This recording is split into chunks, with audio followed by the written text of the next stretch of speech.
Now, there's sort of a hybrid college NFL story that I find absolutely fascinating. It, of course, starts with this.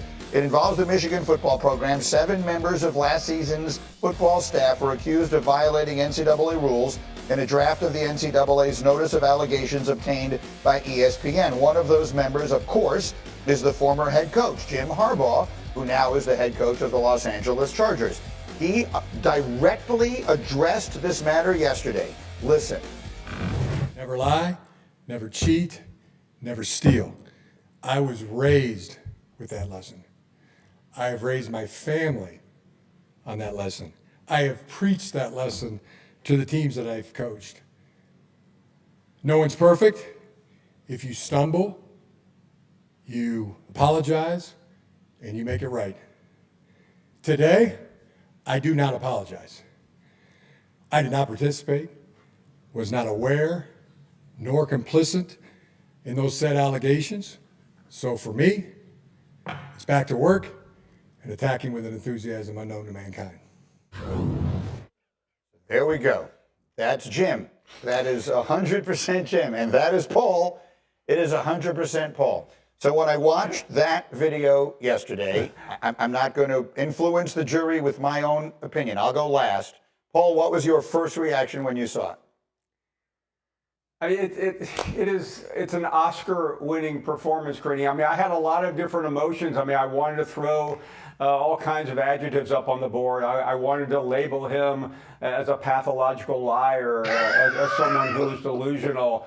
But I can't do it anymore because, I think he, in many ways, is the Jack Nicholson of coaching. I mean, he's a man for all seasons. He has so many different lanes, and you really just can't get mad at the guy. I mean, he ran, you can't say he ran a program into the ground because they won the national championship. Yeah, he left a stench behind, but as we have said, it will get cleaned up with very little penalty. He's making a fortune with the Chargers, and I'm going to bow at the feet of Jim Harbaugh for pulling off this scam and then acting like he didn't do anything wrong. That was extremely well put in every possible way. Neek, what was your reaction watching it? Yeah, I mean, I have a predisposition to not believe college football coaches especially. That was a great performance, but the bottom line is none of it matters at this point. The NCAA can't do anything to him. He could come out and say, yeah, I did it. I'm getting a bunch of money now from the Chargers. I got a championship you can't do nothing about, and it's fine. I game the system. But anybody knows that if you're going to, it's not a surprise how these things turn out. If you're going to set up something like this, and I'm not suggesting that he did, but if something like this is going to be set up, you protect the head coach. Like, he knows, I assume, if they're actually using this information that Connor Stallion is collecting, it's hard for me to believe that the head coach has no awareness that they're getting this special information, but everybody knows. Don't send me no damn emails, no text messages, and if anyone asks you any question, head coach ain't know nothing about that. Yeah, plausible deniability. By the way, this is the legendary video. That's Connor Stallions. Well, the first clue that there was something wrong is that he's wearing sunglasses. It's a night game.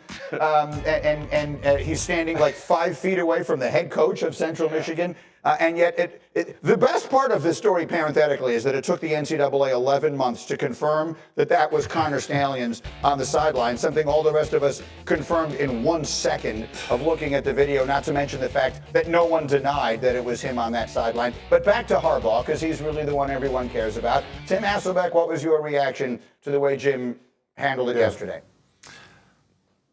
Well, I wasn't surprised, right? We've seen it from other coaches that have, gotten their universities into trouble and then made the jump to the National Football League. I mean, we've seen it, the USC with Ohio State. I mean, it's happened there. And I would say this to Nick's point, like if Jim Harbaugh did come out and say, yeah, I knew about it, what are you going to do about it? Greeny, to your point, it'd probably take 11 months for the NCAA to say, hey, Jim Harbaugh knew about it. I mean, like that's it. Like, so I think, listen, I think the NCAA looks horrible in this in terms of their investigation. And I think that, look, if you're on the headset, like you hear the communication from the defensive side of the ball, like obviously you're aware of it. Like text messages are not. Like so, listen, I think we all kind of knew this situation. We all know that there's nothing the NCAA can do about it. and there's really no recourse for Harbaugh. He finds himself in a great situation in the National Football League with a really talented football team and an excellent quarterback. Okay, so I'll go last. I can be accused, if you wish, of being the most naive person in the entire world. I can be accused of being the most gullible person in the entire world, and maybe those will be fair. I've known Jim Harbaugh for 32 years. If he was on trial right now, and he, in his own defense, made that statement exactly that way in the witness box, he did not plead the fifth. He could have pleaded the fifth, taken the fifth. He didn't. I would acquit him. I would vote to acquit.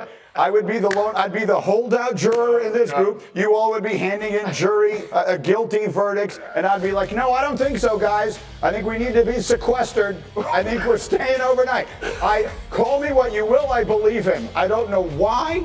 I recognize that it probably makes me sound ridiculous, but just the way he said it, yeah, I believe him. I like this remake of 12 Angry Men that you're creating. Yeah. We are in the jury room discussing this, but I think if you're basing it solely on his performance there in front of the camera, yeah, I think that I get where you're coming from, because he invoked his family. Yeah. And he's like, lie, cheat, steal, never, never. But if you look at like the circumstantial things of this case, if we're in the courtroom, it's unbelievable to think that there is some way that they are getting inside information, and the decisions that are being made in the course of a game are based on that information, and the head coach is like, oh, this assistant or this coordinator, this graduate assistant guy just had a hunch? We're going off this guy Connor Stallion's hunch? Nah, I'm good. Paul, I will give you the final word. No, I'm with you, Greeny. I'm going to vote to acquit him as well, because, I mean, first of all, it takes great chutzpah to do what he did. And I would like a neurologist maybe to tell me, go inside his mind, because I really don't think Jim believes that he did anything wrong. And that may be the most remarkable aspect of all of this. Listen, I quote the great philosopher George Costanza, who once said, it's not a lie if you believe it. Hold on. You guys letting him off on insanity? That's what it sounds like you guys are doing. I'm letting him off. I don't know why. I can't put my finger on it. I'm letting him off on grounds of gullibility and total naivete. I acknowledge it fully, and yet I bought it 100%. Paul, thank you. We'll check in with you later. We'll get back. You saw what happened with the NCAA over the weekend, right, where they put out this notice of allegations. 11 months later, they finally figured out that Connor Stalions was standing on the opposite sideline and all of this. And there's going to be some trouble, left behind at Michigan, with Harbaugh now, of course, in the NFL as the coach of the Chargers. So this was brought up to him yesterday, and he very definitively wanted to comment on it. Yeah, I do have a comment on that. Never lie, never cheat, never steal. I was raised with that lesson.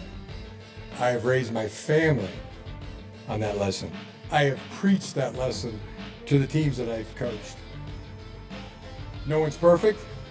If you stumble, you apologize, and you make it right. Today, I do not apologize. I did not participate, was not aware, nor complicit in those said allegations. So for me, it's back to work and attacking with an enthusiasm unknown to mankind. Endlessly fascinating. First reaction, Dominique Foxworth, go. I mean, I love the motto, never lie, never cheat, never whatever, but everybody, never steal. Everybody does. And when there's a lot of pressure and you're in a situation where you can get a major advantage, you're at your alma mater, you get close to the championship all the time, and you have an opportunity to get even closer, I think there's a chance that you might consider lying, cheating, and stealing. And so I'm not going to accuse him of anything, but I find it hard to believe that the head football coach is unaware that they're getting inside information, that decisions are being made on the field to determine his future and the team's future based on the hunch that some dude named Connor had. That seems unrealistic to me. While he was very believable right there, I would buy it. But then if you look at the totality of the situation, it seems so unrealistic. Jeff Darlington, why are you laughing? I watched this show, Presumed Innocent, great show, and great show. every time, like, the defense attorney gives a speech in the courtroom, I'm like, oh, clearly he's innocent. And every time the prosecution gives a speech, I'm like, clearly he's guilty. I listen to Harbaugh there, and I'm like you, Greeny. I'm like, clearly he didn't do it. Apparently I am just too trusting, but that was so convincing. And if this was the court of law, I would have reasonable doubt that Jim Harbaugh did anything wrong. A riveting speech, one that was very worth a scene in Presumed Innocent. What do you think, Tim Hasselbeck?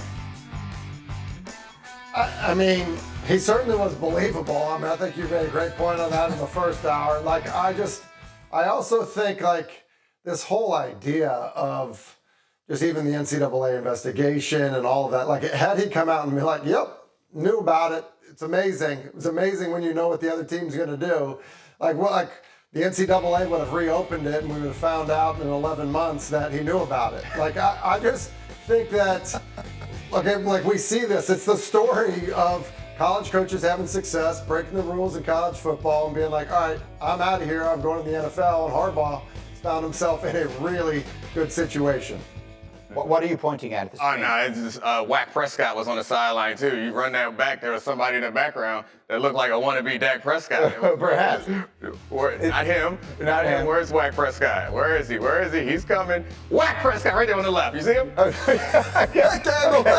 I see who you're talking about. And that's somewhat interesting. The guy in the sunglasses there at the night game, that's Connor Stallions. It took the NCAA 11 months to figure out that was Connor Stallions, even though we all saw the video. They did an investigation, which I guess could have consisted of just watching ESPN. So I don't know what their investigative arm takes so long. But having now watched the Harbaugh video, the jury has reached a verdict. I'm the foreman, and I'm reading the verdict. See. We, the jury of Get Up, find the defendant, Jim Harbaugh, not guilty of lying, cheating, and stealing. I buy it. I buy every word. Free Harbaugh. Actually, he's already freed, actually, so it doesn't make any difference. He's already in the NFL. Doesn't make any difference. He didn't do it. I'm just watching the video. I'm telling you right now, I'm with Darlington. I buy I've known Jim 32 years. He didn't do it. Harbaugh is free. Sharon Brown is there to clean up the mess. No, I gotta love America. It's okay. My bad, Sharon Moore. It's Moore, but Brown, which is the joke I was making. I knew who you meant. Moore. Yeah, Moore is the coach who gets left. He was the offensive coach, but nothing to do with this. He beat Ohio State, and now he's going to get a show cause penalty. Okay, coming up.